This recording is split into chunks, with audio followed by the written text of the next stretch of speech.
ওমর রাতের বেলায় সবাই ঘুমাচ্ছেন, হযরত ওমরের ঘুম নাই। তিনি ঘুম থেকে জেগে রাত্রির বেলায় ঘুরে ঘুরে বেড়াচ্ছেন কে কি অবস্থায় আছে। ঘুরতে ঘুরতে দেখেন একটা তাঁবুর মধ্যে আলো জ্বলতেছে আর কান্নার আওয়াজ।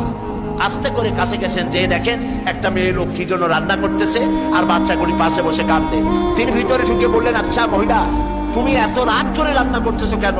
এই বাচ্চাগুলি ক্ষুধায় কাঁদতেছে, যদি তুমি সন্ধ্যা রাত্রে রাঁধতে তাহলে তার অসুবিধা হতো না। মেয়ে লোকটি বলছে, পথিক, আমি তো তোমার চিনি না, তুমি তো আমার এইভাবে শাসন করতে পারো না। এই যে বাচ্চা ছেলেমেয়েগুলি আর আমরা মদিনার লোক না, পার্শ্ববর্তী দেশ থেকে আসছি মদিনা গভর্নমেন্টের কাছ থেকে সাহায্য নেওয়ার জন্য। ভিড়ের কারণে খলিফার কাছে যাইতে পারি নাই।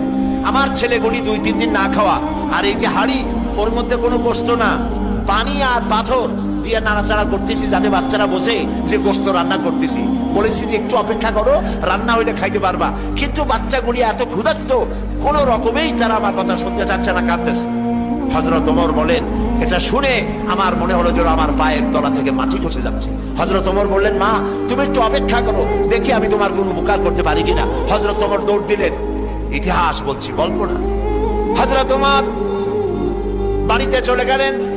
বৃদ্ধ হযরত আসলামকে ডাকলেন, বললেন, আসলাম বস্তা নিয়ে আসো, বাইতুল মালের দরজা খোলো, বস্তার ভিতরে আটা ঢুকাও, পেঁয়াজ ঢুকাও, তরি তরকারি ঢুকাও। ঢুকাবার পরে বললেন, বস্তা বন্দি করে দাও। বস্তা বান্ধা হলো।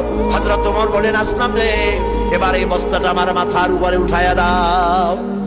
হযরত আসলাম বলছেন, আমিরুল মুমিনিন, এই বস্তা বহন করার জন্য আমি খাদেম তো উপস্থিত আছি।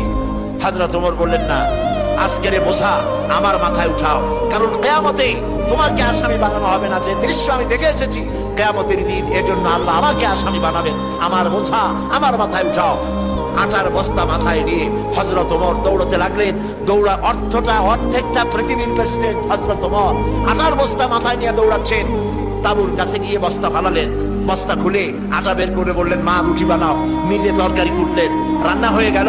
তিনি বললেন, বাচ্চাদের আমি খাওয়াই, তুমি তোমার মতো খাও।